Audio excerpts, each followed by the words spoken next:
তো প্রিয় শিক্ষার্থীরা, আসসালামু আলাইকুম। আশা করি সবাই ভালো আছো। আজ আমরা আলোচনা করব সোনার তরী কবিতাটি। তোমাদের পরীক্ষার জন্য এটি খুবই গুরুত্বপূর্ণ একটি প্রশ্ন চ্যাপ্টার।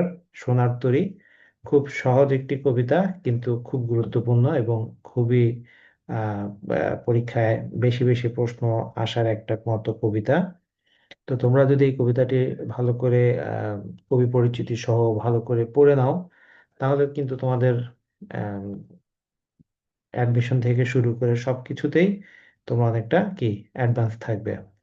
তো আমরা প্রথমেই সোনার তরী কবিতাটি কবি পরিচিতি সম্পর্কে একটু আলোচনা করি। তো কবি পরিচিতিতে দেখা যায় যে অসামান্য প্রতিভার অধিকারী বিশ্বকবি রবীন্দ্রনাথ ঠাকুর বাংলা কবিতার প্রাণ পুরুষ। প্রাণ পুরুষ কেন, এটা নিয়ে একটা কথা আছে। প্রাণ পুরুষ হচ্ছে, হুমায়ুন আজাদ একটি কথা বলেছে, রবীন্দ্রনাথ বাংলা সাহিত্যে সূর্যের মতো। সূর্য যেমন প্রতিদিন না উঠলে আমাদের দিন শুরু হয় না, রবীন্দ্রনাথ ঠিক তেমনি আমাদের বাংলা সাহিত্যে আহ, এমন একটা সূর্যের মতোই, যে সাহিত্যের যে কোনো অংশে আমরা যখনই হাত দিব বা কোনো কিছু আহরণ করার চেষ্টা করব, সেখানে আমাদের রবীন্দ্রনাথ প্রাসঙ্গিক হিসেবে চলে আসবেন। তো 1861 খ্রিস্টাব্দে 7ই মে ভারতের কলকাতায় তিনি জন্মগ্রহণ করেন এবং এই সাহিত্য সাধনার একটি বৃহৎ কাল বাংলা সাহিত্যে রবীন্দ্র যুগ নামে পরিচিত। তাহলে দেখো, একজন কবি, এটা নিয়ে একটা প্রশ্ন এসেছে যে আহ, কোন কবির আহ, যুগ সৃষ্টিতে সাহায্য করেছে বা কোন কবি যুগ সৃষ্টি করতে পেরেছিল। রবীন্দ্রনাথ ঠাকুর তেমনই একজন কবি ছিলেন, যিনি রবীন্দ্র যুগ নামে একটি যুগ সৃষ্টি হয়েছিলেন। মানে রবীন্দ্রনাথ, তার লেখার এত বেশি প্রভাব ছিল, অন্যান্যরা লিখলেও সেই লেখা রবীন্দ্রনাথের লেখার মতো হয়ে যেত। মানুষ একটা সময় গিয়ে 30-এর কবিরা একটা বিদ্রোহ করলো যে কি, আমরা এমনভাবে কবিতা লিখবো যেন এটা কোনোভাবেই রবীন্দ্রনাথের মতো না হয়। তো তাহলে এখন এই জন্যই তার রবীন্দ্র যুগ বাংলা সাহিত্যে একটু গুরুত্বপূর্ণ স্থান দখল করে আছে। মানব ধর্মের জয় ও সৌন্দর্য তৃষ্ণা রোমান্টিক এই কবির কবিতার মূল সুর। এটা খুবই গুরুত্বপূর্ণ, মার্ক করো।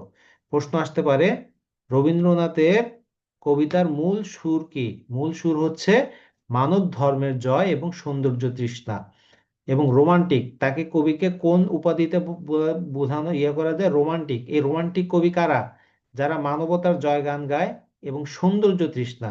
সেই সৌন্দর্য তৃষ্ণা কেমন হতে পারে? প্রকৃতির সৌন্দর্য তৃষ্ণা, হ্যাঁ, জীবনের সৌন্দর্য তৃষ্ণা, হ্যাঁ, মানবীর সৌন্দর্য তৃষ্ণা। এই যে সৌন্দর্যের প্রতি ভালোবাসা, সৌন্দর্যের প্রতি আকাঙ্ক্ষা, সৌন্দর্যের প্রতি চাহিদা, সৌন্দর্য চাহিদা, এটাকে বলা হয় রোমান্টিকতা। কিন্তু আমাদের আমাদের অনেকে মনে করে রোমান্টিকতা মানে হচ্ছে ছেলে আর মেয়ের ইটিস পিটিস। এটা একদমই ভুল কথা।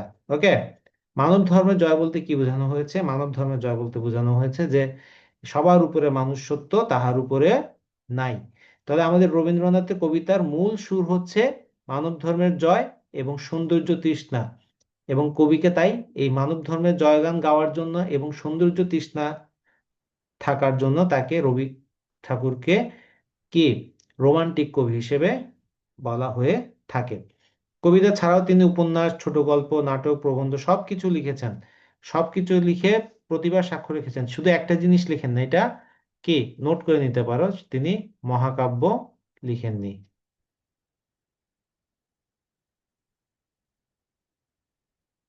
রবীন্দ্রনাথ সব লিখছে কিন্তু কি মহাকাব্য লিখেননি, এটা একটা প্রশ্ন আসছে। তো কেন মহাকাব্য লিখেন নাই? কারণ মহাকাব্য তিনি যখন কবিতা লেখা শুরু করেছেন, যখন তার বয়স কবিতা লেখার হলো, হ্যাঁ, তখন মহাকাব্য তার আহ, প্রাসঙ্গিকতা হারিয়েছিল। মহাকাব্যের জায়গা দখল করে নিয়েছিল উপন্যাস। ওকে। তো এই কারণে রবীন্দ্রনাথ, আর যেহেতু যে জিনিসটা ভ্যালুলেস, মানে ইয়ে হয়ে গেছে, ভ্যালুলেস হয়ে গেছে, তখন সেটাকে নিয়ে তিনি আর সাহিত্য সাধনা করেননি। আমরা অযথা কেন এমন একটা জিনিস নিয়ে কাজ করব যেটার কোনো কি নাই, মূল্য নাই। তো এই কারণে তিনি মহাকাব্য লিখেননি। তিনি ছিলেন এক এক অনন্য চিত্রশিল্পী। দেখো, রবীন্দ্রনাথ কিন্তু অনেক ছবি এঁকেছেন। অনুসন্ধিৎস বিশ্ব পরিব্রাজক। পরিব্রাজক মানে কি? তিনি ট্যুরিস্ট ছিলেন, ভ্রমণ করতেন বিভিন্ন দেশ, বিভিন্ন ইয়েতে ভ্রমণ করতেন। দক্ষ সম্পাদক ছিলেন, অনেকগুলো পত্রিকা তিনি সম্পাদনা করেছেন। এবং অসামান্য শিক্ষা সংগঠক ছিলেন। শিক্ষা সংগঠকের উদাহরণ পাই তার কি বিশ্বভারতী, যে তার শিক্ষা প্রতিষ্ঠান আছে বিশ্বভারতী, সেটা থেকে তার শিক্ষা সংগঠক হিসেবে আমরা পরিচয় পাই। এবং চিন্তক, তার চিন্তা করতেন, অনেক প্রবন্ধ তিনি লিখেছেন, সভ্যতার সংকট ঠিক তেমনই একটি কি বিখ্যাত, তার চিন্তার প্রতিফলন পাওয়া যায় তার প্রবন্ধ গ্রন্থে। তারপর ইউরোপের চিঠি তিনি লিখেছেন। চিত্রশিল্পী হিসেবে অনেক ছবি এঁকেছেন। আমরা যেমন লালনের যে বিভিন্ন ছবি দেখি, তাই না, সেই লালনের যে স্কেচ স্কেচ ছবিটা দেখি, সেটা কিন্তু রবীন্দ্রনাথ এঁকেছেন। তো নিজে প্রাতিষ্ঠানিক শিক্ষা গ্রহণে নিরুৎসাহিত হলেও তিনি বিশ্বভারতী নামে বিশ্ববিদ্যালয়ে স্বাপ্নিক ও প্রতিষ্ঠাতা। তিনি মানে স্বাপ্নিক মানে কি, স্বপ্ন দেখেছেন এবং এর প্রতিষ্ঠাও করেছেন। মাত্র 15 বছর বয়সে তার প্রথম কাব্য বনফুল প্রকাশিত হয়। খুবই গুরুত্বপূর্ণ একটি লাইন এটি, অনেক পরীক্ষাতে এসেছে যে কত বছর বয়সে তার প্রথম কাব্য প্রকাশিত হয়। তাহলে রবীন্দ্রনাথের প্রথম কাব্যগ্রন্থের নাম বনফুল, এবং এটি তার 15 বছর বয়সে প্রকাশিত হয়। রবীন্দ্রনাথের তাহলে প্রথম কাব্যগ্রন্থের নাম কি, বনফুল, এবং কত বছর বয়সে এটি প্রকাশিত হয়, কবির 15 বছর বয়সে। গীতাঞ্জলি এবং অন্যান্য কাব্যের কবিতার সময়ে স্ব-অনূদিত সং অফারিংস গ্রন্থের জন্য 1913 খ্রিস্টাব্দে তিনি প্রথম এশীয় হিসেবে নোবেল পুরস্কার লাভ করেন। এটাও খুব গুরুত্বপূর্ণ লাইন, মার্ক করো। গীতাঞ্জলি এবং অন্যান্য কাব্যের কবিতার সমন্বয়ে স্ব-অনূদিত, খেয়াল করো, মানে নিজে অনুবাদ করেছেন, সং অফারিংস গ্রন্থের জন্য 1913 খ্রিস্টাব্দে তিনি প্রথম এশীয় হিসেবে নোবেল পুরস্কারে ভূষিত হন। জিনিসটা খেয়াল করো। গীতাঞ্জলি, অনেকে বলে যে কোন কাব্যগ্রন্থের জন্য তিনি নোবেল পুরস্কার পেয়েছিলেন, এটা গীতাঞ্জলির জন্য বলে থাকে অনেকে। গীতাঞ্জলি তাকে তিনি বাংলা থেকে ইংরেজিতে অনুবাদ করেছিলেন, এটা একটা ভুল কথা। এই গীতাঞ্জলি যেটা ইংরেজিতে লিখেছিলেন, সং অফারিংস, হ্যাঁ, সং অফারিংস, ইংরেজি ইয়েটার নাম কি, সং অফারিংস। এই সং অফারিংসে তিনি শুধু গীতাঞ্জলির কবিতা নেন নাই, বেশিরভাগ কবিতা গীতাঞ্জলি থেকে নিয়েছেন। এছাড়াও অন্যান্য কাব্য থেকে, মানে অন্যান্য কবিতার বই থেকেও কি তিনি বিভিন্ন কবিতা নিয়ে একটা কালেকশনের মতো করেছিলেন, এবং সেটা ইংরেজিতে নিজেই অনুবাদ করেছিলেন। এই ইংরেজিতে তিনি রবীন্দ্রনাথ নিজেই অনুবাদ করেছিলেন। সেই দুঃখজনকভাবে রবীন্দ্রনাথের যে পাণ্ডুলিপিটা, যে স্ব-অনুদিত পাণ্ডুলিপি, সেটা হারিয়ে যায়। তিনি ইংল্যান্ডে গিয়েছিলেন, তো এই রেলের ইয়াতে মেট্রো রেলে করে আসার সময় ভুলে রেলের ভিতরে রেখে চলে আসেন। ওকে, তো স্ব-অনুদিত মানে আমাদের এখন প্রশ্ন আসতে পারে যে রবীন্দ্রনাথের বাংলা কবিতা কে ইংরেজিতে ট্রান্সলেশন করে দিয়েছিল। এটা হবে রবীন্দ্রনাথ নিজেই কি ইংরেজিতে ট্রান্সলেশন করেছিলেন। এবং এই ইংরেজি কাব্যগ্রন্থ সং অফারিংস, এটার জন্য 1913 সালে তিনি প্রথম এশীয় হিসেবে নোবেল পুরস্কার পান। এছাড়াও তিনি বাংলা ছোট গল্পের পথিকৃৎ এবং শ্রেষ্ঠ শিল্পী। পথিকৃৎ মানে বাংলা ছোট গল্পের জনক বলা যায় রবীন্দ্রনাথকে, কারণ তিনি তার এই ছোট গল্পে অনেক বাংলা সাহিত্যে তার আগে আর কেউ ছোট গল্প লিখেননি। রবীন্দ্রনাথই সর্বপ্রথম ছোট গল্প লেখা শুরু করেন। ফলে কি হলো, ফলে এই এই ছোট গল্পগুলো একটা আমাদের বাংলা সাহিত্যের নতুন ধারা তৈরি করতে সক্ষম হলো। তার বিখ্যাত আরো কিছু কাব্যগ্রন্থ, এগুলো একদম মুখস্থ করে ফেলতে হবে, একদম খুব ভালো করে মুখস্থ করতে হবে। মানসী, সোনার তরী, যেটা আমরা এখন কবিতাটা পড়বো, চিত্রা, খনিকা, হ্যাঁ, বলাকা, এই কাব্যগ্রন্থগুলো একদম মুখস্থ করে ফেলে। এখনই একবার পড়ে ফেলে তো। মানসী, সোনার তরী, চিত্রা, খনিকা, বলাকা, পুনশ্চ জন্মদিনে শেষ লেখা তার অন্যতম শ্রেষ্ঠ কাব্যগ্রন্থ। এখানে এই শেষ লেখা কাব্যগ্রন্থটা একটা স্পেশালিটি আছে। এই স্পেশালিটিটা কি, এটা রবীন্দ্রনাথ নিজে নামকরণ করে যেতে পারেন নাই। রবীন্দ্রনাথের যতগুলো কি আহ ইয়া আছে, কাব্যগ্রন্থ আছে, তার ভিতরে একমাত্র শেষ লেখা কাব্যগ্রন্থ রবীন্দ্রনাথ মৃত্যুর শয্যায় শুয়ে শুয়ে মুখে বলেছেন, আরেকজনে লিখেছে, এবং তার মৃত্যুর পরে তার লেখা কবিতাগুলো নিয়ে সংকলিত করে যখন প্রকাশিত করা হলো, তখন সবাই মিলে সিদ্ধান্ত নিল এটা কবির লেখা, যেহেতু শেষ সর্বশেষ কাব্যগ্রন্থ, তাই এর নাম দেওয়া হলো কি শেষ লেখা। ওকে, এইটার নামকরণ তিনি নিজে করে যেতে পারেননি। মানসী, সোনারতরী, চিত্রা, খনিকা, বলাকা, পুনশ্চ, জন্মদিনে, এগুলোর নামকরণ কবি নিজেই করে গিয়েছেন। আরেকটা মজার ইনফরমেশন দিয়ে, রবীন্দ্রনাথ অনেক অনেক গান লিখেছেন, প্রত্যেকটা গানের সুর রবীন্দ্রনাথ নিজে দিয়েছেন। ওকে, এমনিতে হয় কি, সাধারণত গান লিখে একজনে, সুর দেয় আরেকজনে। রবীন্দ্রনাথ গানগুলো তো নিজে লিখেছেনই এবং সুরগুলো তার নিজস্ব।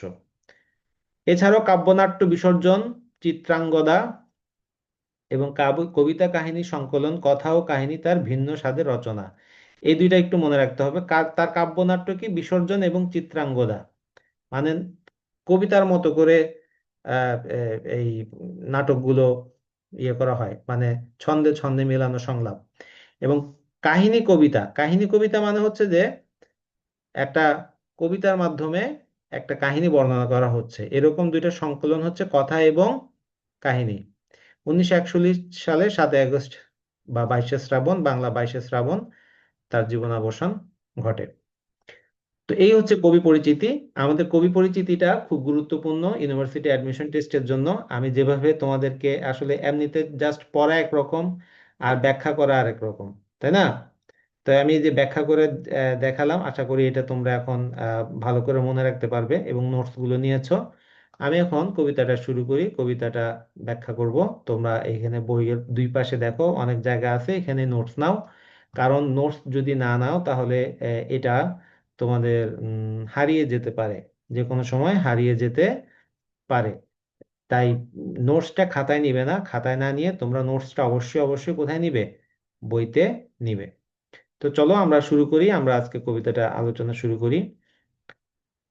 গগনে গরজে মেঘ, ঘন বরষা, কূলে একা বসে আছি নাহি ভরসা। রাশি রাশি ভাড়া ভাড়া, ধান কাটা হলো সারা, ভরা নদী ক্ষুরধারা, খর পরশা, কাটিতে কাটিতে ধান এলো বরষা। মানে গগনে মানে আকাশে, গগন বলতে কি বোঝাচ্ছে, আকাশে। আকাশে অনেক মেঘ করেছে, গরজে মানে গর্জে, গর্জন করতেছে, হ্যাঁ, গর্জে উঠে। মেঘ ঘন বর্ষা, বর্ষাকে তিনি এভাবে বর্ষা এভাবে লিখেছেন। এটা কবিরা গরজেকে গর্জেকে এভাবে গরজে এভাবে লিখছে, এটা কবিরা একটা নিজস্ব স্বাধীনতা তারা ব্যবহার করে। কবি যখন অনেক বড় মাপের হয়ে যায় তখন তারা কিছু শব্দ, কিছু বাক্য ইচ্ছা মতো ভেঙে একটু ভিন্ন আঙ্গিকে লিখে কাব্য সৌন্দর্য তৈরি করার জন্য। তাদের কাছ তাদের জন্য এটা করলে কি কোনো দোষ নাই, কিন্তু আমি তুমি করলে সেটা দোষ হয়ে যেতে পারে। কৃষ্ণ করলে লীলা খেলা, আমরা করলে কি, বাকিটা বললাম না, বুঝে নাও। তো কুলে একা বসে আছি নাই ভরসা, এই যে কুল, খেয়াল করো, এই কুল মানে কি, নদীর কুল, নদীর পার।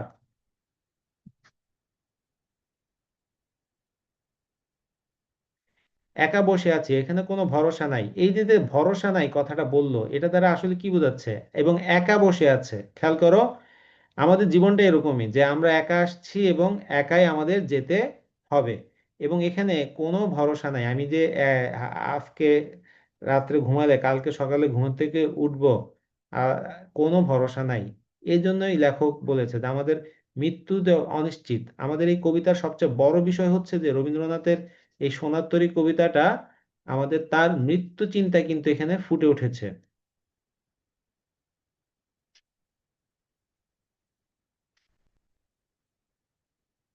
রবীন্দ্রনাথের মৃত্যু চিন্তা এখানে কি স্পষ্টভাবে ফুটে উঠেছে। এই যে যে তার ভরসা নাই, ওপার আরো কিছু জিনিস আমরা দেখব, তো এখানে এই জিনিসগুলো আমরা দেখতে পাই। এরপরে কি বলছে দেখো, রাশি রাশি ভাড়া ভাড়া। এই ভাড়া মানে কি, এই ভাড়া মানে হচ্ছে যে দেখো, ধান মাপার পাত্র, ধান মাপার পাত্র। রাশি রাশি মানে কি, অনেক অনেক। ওকে, রাশি মানে হচ্ছে কি অনেক। আমরা দেখো এখানে এগুলো দ্বিত্ব ব্যবহার করা হয়েছে, কেন দ্বিত্ব ব্যবহার মানে দুইবার করে ব্যবহার করা হয়েছে, হ্যাঁ। কেন, অনেক সময় আমরা দুইবার ব্যবহার করলে একটা আলাদা শব্দের অর্থ প্রকাশ করে। যেমন আমার জ্বর উঠেছে এক কথা, আমার জ্বর জ্বর লাগছে আরেক কথা, আমার শীত লাগছে এক কথা, আমার শীত শীত লাগছে এক কথা, ভয় লাগছে এক কথা, ভয় ভয় লাগছে এক কথা, তাই না? তো এই যে দেখো, যখনই আমরা দুইবার ব্যবহার করি হ্যাঁ, তখন এটা একটা ভিন্ন অর্থ প্রকাশ করে। তো এই জন্য লেখক এখানে রাশি রাশি ভাড়া ভাড়া এই দুইটাতেই তিনি অনেক বিপুল পরিমাণে অর্থে বোঝানোর জন্য এইখানে দ্বিত্ব শব্দটা ব্যবহার করেছেন। এখানে তাহলে এই দুইটা ইয়েতে দ্বারা কি বোঝাচ্ছে? বিপুল পরিমাণ। হ্যাঁ, বিপুল পরিমাণ বোঝাচ্ছে, বিপুল। তারপর কি বলছে দেখো, ধান কাটা হলো সারা। এই সারা মানে কি? শেষ হওয়া, ধান কাটা তার শেষ হয়েছে। ভরা নদী ক্ষুরধারা খর পরশা, কাটিতে কাটিতে ধান এলো বরষা। ভরা নদীটা খুরের মতো ধারালো। ক্ষুরধারা মানে কি? ক্ষুরধারা মানে হচ্ছে যে কি, খুরের মতো ধারালো। ওই যে শেভ করার সময় নাপিতের দোকানে খুর থাকে যেটি, সেটির মতো। এই যে কেন বললো এরকম? একটা দার্শনিক কথা আছে যে মানুষ এক নদীতে দুইবার পা ফেলতে পারে না। কেন এই কথাটা বলে? কারণ হচ্ছে, কারণ তুমি যখন একবার নদীতে পা রাখবে, পাটা তুলে আবার যখন তুমি নদীতে পা রাখতে যাবে, ততক্ষণে কিন্তু পুরো নদীর বিভিন্ন জায়গায় নানা নুড়ি পাথর পানি অনেক কিছু কি চেঞ্জ হয়ে গিয়েছে। ওকে। তো সময়টা এভাবে আমাদের খুব ধারালো, মানে দ্রুত কেটে যাচ্ছে। খরপরশা মানে কি বোঝাচ্ছে? খরপরশা মানে হচ্ছে ধারালো একটা অস্ত্র, যার দুই সাইডে কি এভাবে বর্ষা, ধারালো বর্ষা থাকে। হ্যাঁ, লাঠির মাথায় এরকম একটা বর্ষা বাঁধা থাকে, যার দুই সাইডে কি এভাবে ধারালো, হ্যাঁ, এভাবে ধারালো অংশ থাকে। সেই ধারালো অংশটা বোঝানোর জন্য লেখক এভাবে বলছে, খরপরশা কাটিতে কাটিতে ধান এলো বরষা। আমাকে এভাবে ধান কাটতে কাটতে কি বরষা চলে এলো। এই যে দেখো সময়টা খুব দ্রুত চলে যাচ্ছে। তোমরা যারা কলেজে উঠেছো, এই তো সেই দিন মনে হলো কলেজে উঠলাম, এখন কতদিন চলে গেছে, এখন অর্ধবার্ষিকীর সময় আসছে বা টেস্টের সময় চলে আসছে, এরকম মনে হচ্ছে না? এটাই জীবন। আমাদের এভাবে জীবনটা কি পার হয়ে যাচ্ছে। তো লেখক এই কথাটা এখানে বলেছে যে দ্রুত নদীর যেমন, নদীর স্রোত কারোর জন্য অপেক্ষা করে না, সময় কারোর জন্য অপেক্ষা করে না, সময় দ্রুত চলে যাচ্ছে। তারপর কি হলো দেখো, একখানি ছোট ক্ষেত আমি একেলা, চারিদিকে বাঁকা জল করিছে খেলা, পরপারে দেখি আঁকা তরু ছায়া মসি মাখা, গ্রামখানি মেঘে ঢাকা প্রভাত বেলা, এপারেতে ছোট ক্ষেত আমি একেলা। একটা ছোট ক্ষেত, খেয়াল কর, আমার একটা জীবনে আমাদের একটা ছোট ক্ষেত। আমাদের জীবনটাকে যদি আমরা একটা ক্ষেতের সাথে তুলনা করি তাহলে এরকমই হবে।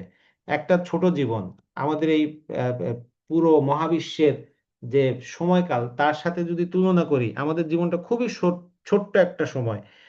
এবং সেখানে আমি কি সম্পূর্ণরূপে একলা।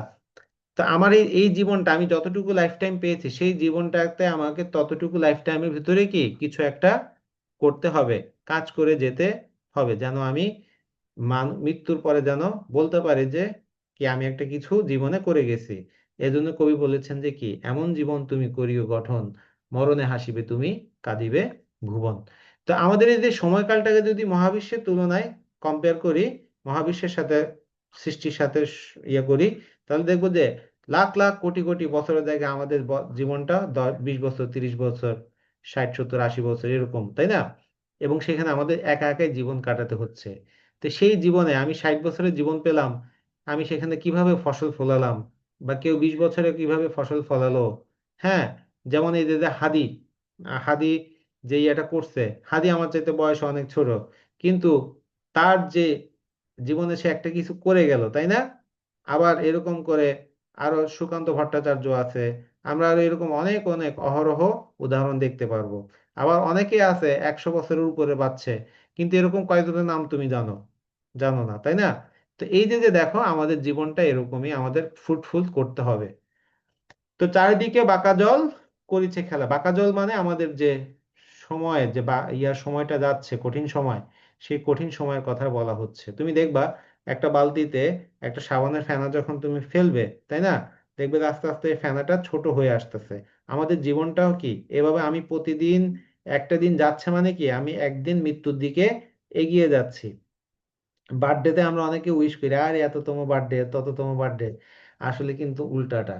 আমরা যদি হিসাব করি যে একটা বার্থডে মানে আমি মৃত্যুর দিকে আরো 1 বছর আগে গেলাম, তো এই জিনিস যদি চিন্তা করি তাহলে কিন্তু আর বার্থডে কেক মিষ্টি লাগবে না, তাই না? তো এখানে লেখক ওটাই বলছে, চারিদিকে বাঁকা জল করিছে খেলা, পরপারে দেখি একা। পরপার মানে কি? অপর পারে, নদীর অপর পারে।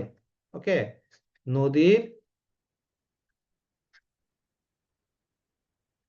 অপর পারে দেখি একা তরু ছায়া মসি মাখা।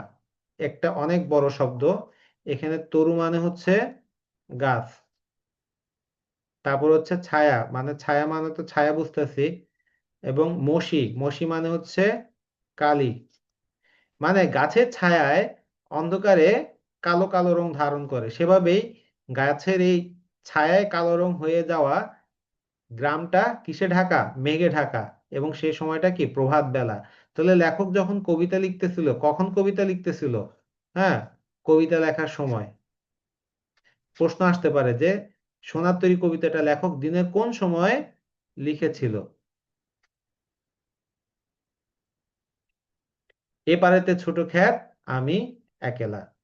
তো এই যে যে আমরা যদি এইভাবে কল্পনা করি, এইভাবে একটা নদী, ঠিক আছে, এই নদীর এই সাইডে হচ্ছে গ্রাম, ওকে, এখানে গাছের পালা ঠালা ইয়ে করা আছে, ওকে, আর এই উপরে উপরে আকাশে কি মেঘ মেঘ ইয়া হয়ে আছে, আর এখানে কবি নিজে দাঁড়িয়ে আছে। সে ওপারেতে গ্রামের দিকে তাকিয়ে সে কি একটা আশাবাদ ব্যক্ত করতেছে। এইখানে কিন্তু লেখকের মৃত্যু চিন্তা ফুটে উঠেছে। এখানে পরপার দ্বারা, এই পরপার দ্বারা মৃত্যুর পরবর্তী জীবনটাকে বোঝানোর কথা বলা হয়েছে। রবীন্দ্রনাথ একটা জিনিস বিশ্বাস করতেন, মৃত্যু মানে জীবনের শেষ নয়, মৃত্যু মানে নতুন শুরু। ওকে, তাহলে এই যে যে বিষয়টা, এপারেতে ছোট ক্ষেত আমি একলা, আর এখানে প্রভাত বেলা কেন বললো? আমরা কিন্তু মৃত্যুর পরে সবাই স্বর্গে যেতে চাই, হ্যাঁ, কিন্তু কেউ মরতে চাই না। হ্যাঁ, সবাই কিন্তু ঠিকই স্বর্গে যেতে চায়, বেহেশতে যেতে চায়, তারা ইয়ে করবে, কিন্তু কেউ মরতে চায় না। এই যে এখানে স্বর্গের যে, তুমি যদি স্বর্গে যাবা কিনা তার তো কোনো গ্যারান্টি নাই। তবে একটা জিনিস আমি তোমাদেরকে বলতে পারি, তুমি যদি সকালবেলা ঘুম থেকে উঠো, ভোরের পরিবেশটা দেখো, তাহলে স্বর্গের একটা রূপ তুমি দেখতে পাবে। বুঝে গেছে? স্বর্গের যে বর্ণনা দেয়া আছে, বেহেশতের যে বর্ণনাটা দেয়া আছে, সেটা সকালবেলার বর্ণনার সাথে একদম কি মিলে যায়। সেই জন্য তুমি স্বর্গ মৃত্যুর পরে দেখবে কিনা জানো না, কিন্তু এখন যেহেতু জীবিত আছো, সকালবেলা ঘুম থেকে উঠে কি দেখে নিতে পারো। তারপর কি বলেছে দেখো, গান গেয়ে তরিবে কে আসে পারে। তরি মানে কি নৌকা। দেখে যেন মনে হয় চিনি উহারে, তাকে যেন দেখে আমার মনে হচ্ছে তাকে আমি চিনি। এ কার কথা বলা হচ্ছে? একজন নৌকার মাঝি গান গাইতে গাইতে নৌকা নিয়ে নৌকা বাইতে বাইতে আসতেছে, এবং তাকে দেখে কবির মনে হচ্ছে সে তাকে চিনে। তারপর কি বলেছে দেখো, ভরা পালে চলে যায় কোনো দিকে নাহি চায়, ঢেউগুলি নিরুপায় ভাঙে দুধারে, দেখে যেন মনে হয় চিনি উহারে। এই যে বিষয়টা, দেখে যেন মনে হয় চিনি উহারে, দেখো, এই তরি, এই তরি বেয়ে যে আসতেছে, গান গেয়ে তরি বেয়ে যে আসতেছে, এই যে উহারে দ্বারা এটাকে বোঝানো হচ্ছে, সময়কে বোঝানো হচ্ছে। এই উহারে মানে কি একটা সর্বনাম। হ্যাঁ, এটা মানে তাকে আমরা যদি চলিত রীতিতে কনভার্ট করি, তাহলে এটা মনে হয় এটা কি হবে, তাকে হবে। এই সেটা কে? এই লোকটা হচ্ছে যে নৌকা বেয়ে আসতেছে, মাঝি। মাঝিকে সময়, মাঝি, নৌকার মাঝি মানে কি সে সময়কে রিপ্রেজেন্ট করতেছে। আমাদের জীবনে দেখো যে আমাদের জীবনে আমরা অনেক সময় নষ্ট করতেছি, আমাদের এত এত বড় বড় ঘটনা হচ্ছে, সময় কি আটকে আছে? সময় কিন্তু তার ঠিকই নিয়মে চলে যাচ্ছে। তো এটা বলতেছে ভরা পালে চলে যায়, মানে পূর্ণ গতিতে চলে যাচ্ছে। হ্যাঁ, কোনো দিকে নাহি চায়, ঢেউগুলি নিরুপায় ভাঙে দুধারে, দেখে যেন মনে হয় চিনি উহারে। কেন তিনি বললে দেখে যেন মনে হয় চিনি উহারে? আমরা সবাই জানি সময়টা খুব গুরুত্বপূর্ণ। সময়কে বেঁধে রাখা যায় না, সময়কে জমা রাখা যায় না, সময়কে অন্য কারো কাছ থেকে নেওয়া যায় না, অন্য কাউকে দেয়া যায় না, ধার নেওয়া যায় না, কেনা যায় না। আমাদের তারপর আমরা আমাদের জীবনের সবচেয়ে মূল্যবান জিনিস সময়টা আমরা কি ফেসবুক, ইউটিউব এসব জায়গায় গিয়ে নষ্ট করি। এই জিনিসটা আমাদের বুঝতে হবে, সময় নষ্ট করা যাবে না। এই সময় আর ফিরে আসবে না, যে সময়টা তুমি চলে চলে যাচ্ছে, এটা আর কখনো ফিরে আসবে না। এরপর কি বলেছে দেখো, ওগো তুমি কোথা যাও কোন বিদেশে, বারেক ভিড়াও তরি কুলিতে এসে। ওগো মানে কি ওই যে নৌকার মাঝিকে বলতেছে তুমি কোথায় যাচ্ছ, কোন বিদেশে যাচ্ছ। বারেক ভিড়াও তরি, বারেক মানে কি একবার, একবার তুমি নৌকা কুলেতে এসে তোমার নৌকাটা ভিড়াও। যেও যেথা যেতে চাও, যারে খুশি তারে দাও, শুধু তুমি নিয়ে যাও ক্ষণিক হেসে আমার সোনার ধান কুলেতে এসে। মানে তুমি যেখানে খুশি যাও, যারে খুশি তারে দাও, হ্যাঁ, শুধু তুমি নিয়ে যাও ক্ষণিক হেসে আমার সোনার ধান। এই যে সোনার ধান দ্বারা আসলে কবি কি বোঝাতে চাচ্ছে? তার কর্ম, সে যে কর্মগুলো করেছে, তাই না, সে কাজ, হ্যাঁ, তার যে বিভিন্ন সাহিত্যিক সাধনা, সেই সাধনা, এই সাধনা বোঝাতে লেখক কি সোনার ধান বোঝাতে চেয়েছেন। মানে তিনি সময়কে আহ্বান করছেন যে তার যে কর্ম ভান্ডারটা জমা হয়েছে সেটা যেন সময় নিয়ে যায় ভবিষ্যৎ প্রজন্মের কাছে পৌঁছে দিতে। এরপর কি বলেছে দেখো, যত চাও তত লও, তত তরণী পরে। তরণী পরে মানে কি নৌকার উপরে, তরণী মানে হচ্ছে নৌকা, তাই না? তাহলে এখানে হচ্ছে যে কি নৌকার উপরে নাও, যত পারো নাও, আর আছে আর নাই দিয়েছি ভরে। এই ভরে মানে কি পরিপূর্ণ করে দিয়েছি। এতকাল নদী কূলে জাহালয়ে ছিনু ভুলে, এই ছিনু মানে হচ্ছে যে কি ছিলাম, এই নদী কূলে যা নিয়ে ভুলেছিলাম সকলই দিলাম তুলে থরে বিথরে। থরে বিথরে বলতে কি বোঝাচ্ছে? স্তরে স্তরে, ওকে, বা লাইনে লাইনে বা থরে থরে। হ্যাঁ, এখন আমার লহ করুণা করে, এখন আমাকে দয়া করে নাও। মানে লেখক বলতেছে যে তোমার নৌকা, এই যে একটা ছোট নৌকা, হ্যাঁ, ওকে, এই নৌকাতে লেখক তার যা ছিল সবকিছু কি এভাবে সুন্দর করে সাজিয়ে সাজিয়ে দিয়েছে। থরে বিথরে মানে কি এভাবে সুন্দর করে সাজিয়ে দেয়া, নৌকাতে এভাবে সুন্দর করে দিয়ে। এখানে তো মাঝি বসে আছে, হ্যাঁ, এখানে মাঝি নৌকা নিয়ে কি বসে আছে। এখন তার যা ছিল সব কিছুতে নৌকাতে জায়গা ভরে গেছে। জাহাল ওই ছিনু ভুলে, যেগুলো নিয়ে ভুলেছিলাম, মানে এই যে যে দেখো, আমরা আমাদের জীবনে সব কিছু মনে রাখতে পারি, রোগ মনে রাখি, কিন্তু আমরা ভুলে যাই আমাদের একদিন মৃত্যু হবে। আমরা ভুলে যাই আমাদেরকেও কি একদিন কি আহ, জবাব দিতে হবে। মানুষ যদি মৃত্যু চিন্তাটাকে বারবার মনে না করে তাহলে কিন্তু সে তার জীবনে কি করতে হবে এটা কখনোই বুঝতে পারবে না। তোমরা অনেক সময় হয়তো বা জীবনে মনে করো যে আমি জীবনে কি হব বুঝতে পারছি না। জাস্ট একটা জিনিস তোমাদেরকে ছোট একটা টিপস দিই, তুমি চিন্তা করো যে তুমি মৃত্যুর পরে তোমার মৃত্যু সংবাদটা তুমি কিভাবে প্রচারিত হোক এটা তুমি চাও। তোমার মৃত্যু সংবাদটা কিভাবে প্রচারিত হোক, সাধারণ মানুষ সবাই জানুক তুমি, তোমার মৃত্যু হয়েছে, এভাবে চাও? ভালোভাবে সবাই যেন তোমার অভাব অনুভব করে এভাবে চাও? হ্যাঁ, কিভাবে চাও তুমি? যেমন মাইকেল জ্যাকসন, সে চেয়েছিল তার মৃত্যুর যে সৎ, মানে যে ইয়েটা হবে মৃত্যুর পরে তার যে ফেয়ার, তার যে ওইটা কি বলে সৎকারের যে অনুষ্ঠানটা হবে সেটা যেন পুরো পৃথিবীর মানুষ জানে, এবং সেভাবেই কিন্তু পুরো পৃথিবী লাইভ করছে একদম। অনেক অনেক মানুষ জানতে পারছিল মাইকেল জ্যাকসনের মৃত্যুর কথা। তাহলে এই যে যে এভাবে এভাবে সে এখনো একটা ক্রেজ হয়ে আছে আমাদের মাঝে। আমি বলতেছি না তোমাদেরকে মাইকেল জ্যাকসন হতে হবে, তুমি জাস্ট একটু চিন্তা করো তো যে যখন এই যে এই যে হাদি যদি এখন মারা যায়, হ্যাঁ, তাহলে তার মৃত্যু সংবাদটা কিভাবে প্রচারিত হবে? বাংলাদেশে আমার মনে হয় না যে মানুষের বাচ্চা যদি হয়ে থাকে কেউ, হ্যাঁ, সে যদি ন্যূনতম তার ভিতরে মনুষ্যত্ববোধ থাকে, হাদির মৃত্যুতে তার আহ, মনে দুঃখ আসবে। আর যদি মনুষ্যত্বহীন হয়ে থাকে তাহলে তার মনে দুঃখ আসবে না। ওকে, তো এই যে যে বিষয়গুলা, এভাবে আমাদের মৃত্যুকে গ্লোরিফাই করতে হবে, এবং মৃত্যুকে গ্লোরিফাই করতে গেলে তোমাকে জীবনে কাজ করে যেতে হবে। সেটাই কবি এখানে বোঝাতে চেয়েছে, এখন আমারে লহ করুণা করে, আমাকে এখন দয়া করে সেই নৌকাতে নাও। কিন্তু কি বলছে দেখো, ঠাই নাই ছোট সে তরী, আমারই সোনার ধানে গিয়াছে ভরি। শ্রাবণ গগন ঘিরে ঘন মেঘ ঘুরে ফিরে শূন্য নদীর তীরে রহিন পরি, যাহা ছিল নিয়ে গেল সোনার তরী। আমার সেই ছোট তরিটা, তরিটাকে কিভাবে বলছে, নৌকাটা কেমন ছিল? ছোট ছিল। সেটা তার কিসে ভরে গেছে? আমারই সোনার ধানে, মানে লেখকের বা কৃষকের সোনার ধানে নৌকাটা ভরে গেছে। শ্রাবণ গগন ঘিরে মানে শ্রাবণের আকাশ। তাহলে এখানে আমরা দেখতে পাচ্ছি যে লেখক যখন কবিতাটা লিখেছেন তখন কোন মাস ছিল? শ্রাবণ মাস। শ্রাবণের আকাশে ঘন মেঘ, শ্রাবণের আকাশে মেঘটা কেমন থাকে? অনেক বেশি ঘন থাকে, এবং সেটা ঘুরে ফিরে শূন্য নদীর তীরে। লেখক কোথায় বসেছিলেন?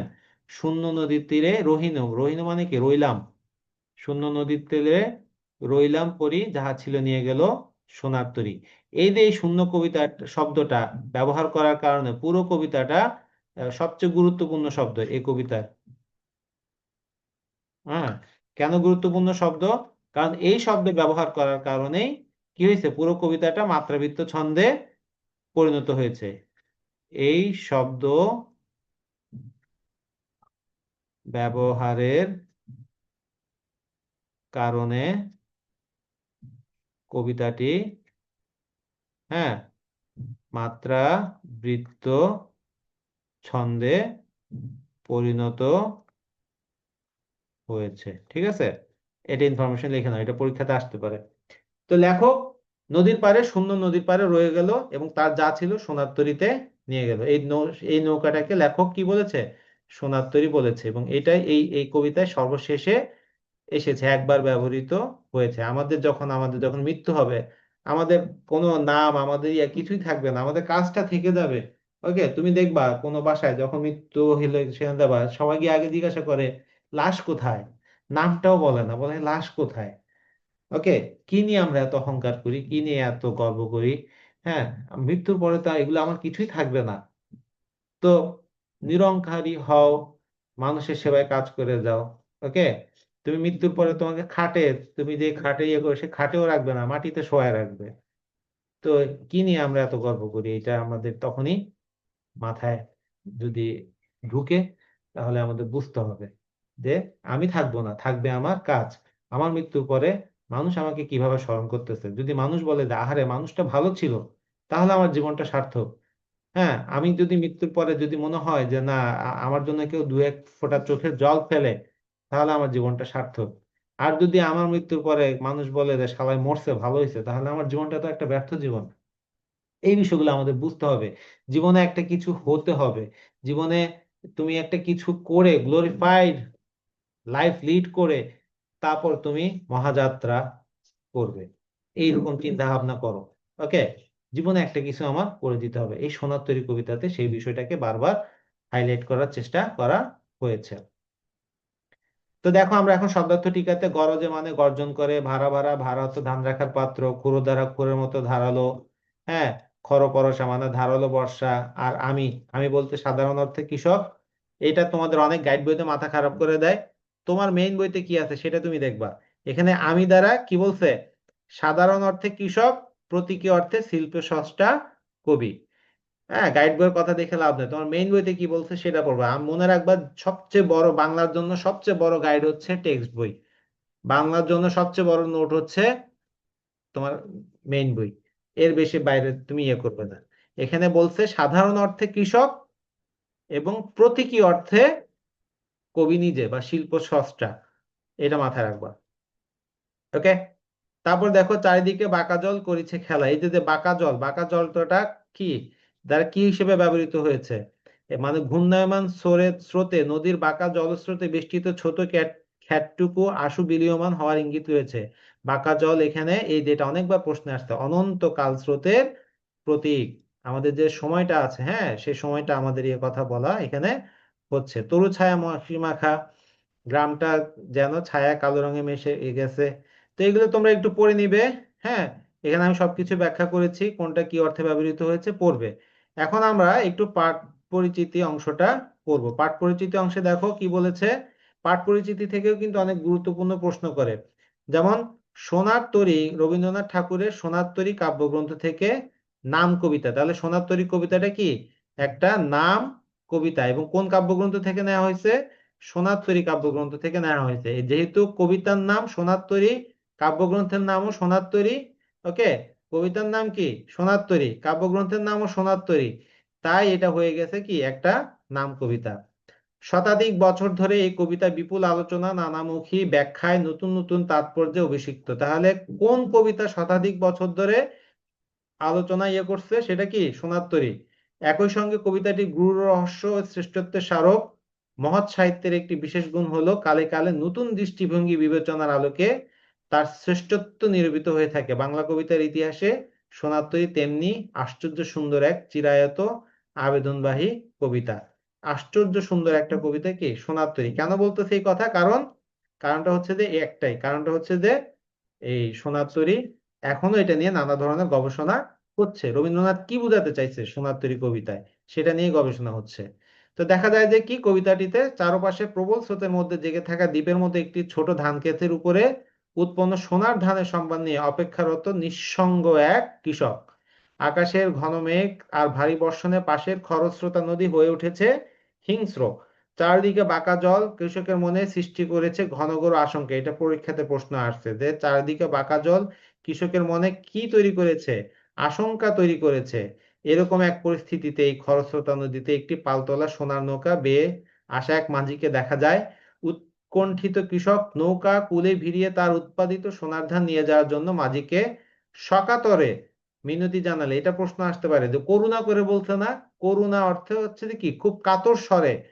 ওকে, তার সোনার ধানের সম্ভার নৌকা তুলে মাঝি চলে যায়। নৌকার স্থান সংকুলান হয় না কৃষকের, শূন্য নদীর তীরে আশাহত কৃষকের বেদনা গুমরে মরে। মানে শূন্য হতে নদীর তীরে কি কৃষক পড়ে থাকে।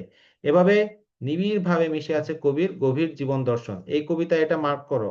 এই কবিতায় এই কবিতায় নিবিড় ভাবে মিশে আছে কবির গভীর জীবন দর্শন। হ্যাঁ, ওই যে বললাম, তিনি বলতেন যে মৃত্যু মানে হচ্ছে যে কি জীবনের শেষ নয়, মৃত্যু মানে হচ্ছে একটা জীবনের নতুন শুরু। সে কথাই এখানে বলা হয়েছে। মহাকালের স্রোতে জীবন যৌবন ভেসে যায়, কিন্তু বেঁচে থাকে মানুষের সৃজনশীল কর্মসম্ভার। তার ব্যক্তি সত্তা শারীরিক অস্তিত্বকে নিশ্চিতভাবে হতে হয় মহাকালের নিষ্ঠুর কালগ্রাসের শিকার। এই যে ব্যক্তি সত্তা শারীরিক অস্তিত্ব, হুম, সোনার বৃত্ত, সোনার তরী মাত্রাবৃত্ত ছন্দে রচিত একটি কবিতা। তাহলে দেখো এই কবিতাতে আমরা পাঠ পরিচিতি অংশ, শব্দার্থ টিকা অংশগুলো ভালো করে পড়বো এবং এখান থেকে যত ধরনের প্রশ্ন আসতে পারে সেগুলো নিয়ে আলোচনা তো আমি করেছি। তোমরা তারপর আবার কি বারবার কয়েকবার এগুলো পড়ো। হ্যাঁ, এবং এগুলো পড়লে তুমি এমনিতে তখন বাকিগুলো তুমি অ্যান্সার করতে পারবে। তো সবার জন্য শুভকামনা। সোনার তরী কাব্যগ্রন্থটা এখানে পড়ানো শেষ হলো। আমি এটার উপরে তোমাদের আগামীকালকে একটা পরীক্ষা নিব। লিংক আমি এখানে দিয়ে দিব হোয়াটসঅ্যাপ গ্রুপে। তোমরা সবাই অবশ্যই এখানে পরীক্ষা দিবে। তো এরপরে নেক্সট ক্লাসে আমরা বাংলা ব্যাকরণের একটা বিষয় নিয়ে আলোচনা করব। তো সবাই ভালো থাকবে। আসসালামু আলাইকুম।